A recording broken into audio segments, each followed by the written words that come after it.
नमस्कार मित्रांनो, सुरगाणा तालुक्यात पंचायत समिती व जिल्हा परिषदेचे वारे जोरदार वाहण्यासाठी सुरुवात झालेली आहे. ज्याप्रमाणे थंडी वाढू लागलेली आहे त्याप्रमाणे पंचायत समिती व जिल्हा परिषदेचे थंड आणि उष्ण पण वातावरण असं पण म्हणता येईल, असे जोरदार वारे व्हायला सुरुवात झालेली आहे. परंतु सुरगाणा तालुक्यात आरोग्य, रस्ते असे अनेक समस्या आहेत. यासाठी लोकप्रतिनिधी जनतेने निवडून दिले आहे, परंतु ते याकडे जाणून बुजून दुर्लक्ष करतात की काय, हे पण महत्त्वाचं आहे. तसेच आदिवासीमध्ये जी घुसखोरी किंवा खाजगीकरण घुसत आहे, यासाठी लोकप्रतिनिधीसुद्धा लक्ष देत नाही आणि आदिवासी कोट्यातूनच निवडून येतात.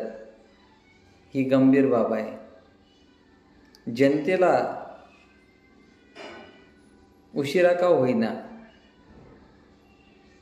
कळायला पाहिजे की आपण लोकप्रतिनिधी किंवा जिल्हा परिषद सदस्य, पंचायत समिती सदस्य निवडून देतो, तर आपल्या समस्या तो वरतीपर्यंत पोहोचून आपल्या समस्या सोडून देईल यासाठी आपण त्यांना निवडून देतो.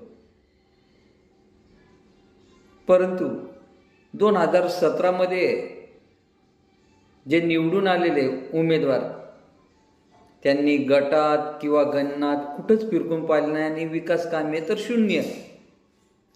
तीच पुनरावृत्ती ह्या वेळेस सुद्धा व्हायला नको पाहिजे. त्यामुळे मतदार राजाने सर्व गोष्टीचा विचार करूनच मतदान करा.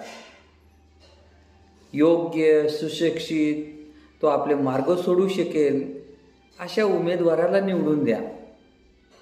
हा माझा व्हिडिओ बनवण्याचा मेन उद्देश आहे की विकास काम न झाली पाहिजे.